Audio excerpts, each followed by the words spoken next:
Average পার্সনকে কেউই পছন্দ করে না। নিজেকে নর্মাল করে তুলবেন না, নিজেকে ইউনিক করে তুলবেন। যেখানে থাকেন না কেন, তাদের সাথে থাকেন, যে ইন্ডাস্ট্রিতে কাজ করেন না কেন, অ্যাভারেজ পার্সন কেউই পছন্দ করে না। সবাই এক্সপার্ট কাউকে খুঁজে, সবাই ইউনিক কাউকে খুঁজে। অনেক অনেক মার্কেটার রয়েছে, অনেক অনেক ডিজাইনার রয়েছে যারা কাজ করছে, সবাই মানে অ্যাভারেজ। আপনি ওদের থেকে, ক্রাউড থেকে নিজেকে আলাদা করে তুলবেন।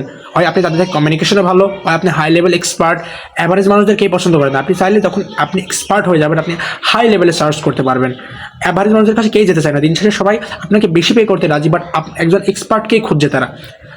ধরুন আপনি $100 চার্জ করছেন, বাট আপনার থেকে যে ভালো, যে অ্যাভারেজ পার্সন হয় আপনার মতো, আরও অন্যান্য কাজ করছে আপনার জন্য, আপনারা $100 চার্জ করতে, সে 150 অথবা $200 চার্জ করছে, ক্লায়েন্ট তাদের কাছে যাবে, 150 থেকে $200 পে করবে তাদের কোয়ালিটি ওয়ার্কের কারণে, তাদের কমিউনিকেশনের কারণে। সো নিজেকে অ্যাভারেজ পার্সন করে তুলবেন না, নিজের স্কিলটাকে সেই লেভেলে বিল্ড করবেন। আপনি যেখানে কাজ করেন তাদের সাথে কাজ করছেন না কেন, নিজেকে অ্যাভারেজ পার্সন বানিয়ে তুলবেন না, ইউনিক করে তুলবেন নিজেকে, ইউনিক এবং স্কিলড। যেটা দিয়ে কাজ করেন তাদের সাথে কাজ করেন না কেন।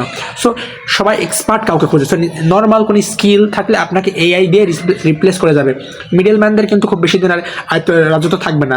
আপনি খুব সফট স্কিলে কাজ করেন, এগুলো আস্তে আস্তে সব রিপ্লেস হয়ে যাচ্ছে। সো আপনাকে কোনো একটা স্কিলে এক্সপার্ট হতে হবে।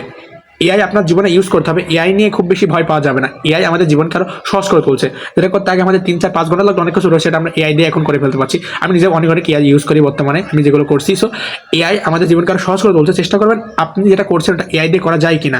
চেষ্টা করবেন যে আপনার স্কিলটা সঠিকভাবে, মানে এক্সপার্ট লেভেল নিয়ে যেতে। অ্যাভারেজ পার্সন নয় যে আপনার মতো আরও 4-5 জন 100 জন রয়েছে আশেপাশে।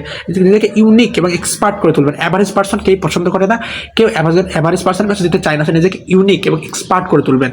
সে যে কোনো ইন্ডাস্ট্রিতে হোক না কেন, যেখানে কাজ করেন না কেন, আপনার পার্সোনালিটি হতে পারে, আপনার কাজ হতে পারে, আপনি যেখানেই যা করছেন না কেন, অ্যাভারেজ নিজেকে আরও 5 জন 10 জনের সাথে মিলিয়ে ফেলবেন না।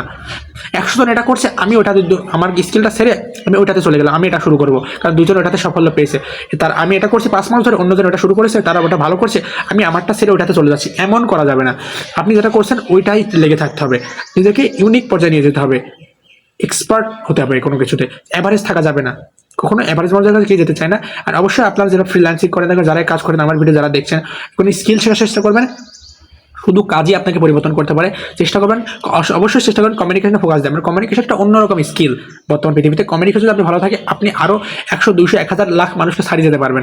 সেম স্কিলে আপনার মতো রয়েছে, যারা স্কিল রয়েছে বাট তারা কমিউনিকেশনে ভালো নয়, তাদের স্কিলটাকে ভালো করে শো আপ করতে পারেন যে হ্যাঁ আমি এটা পারি।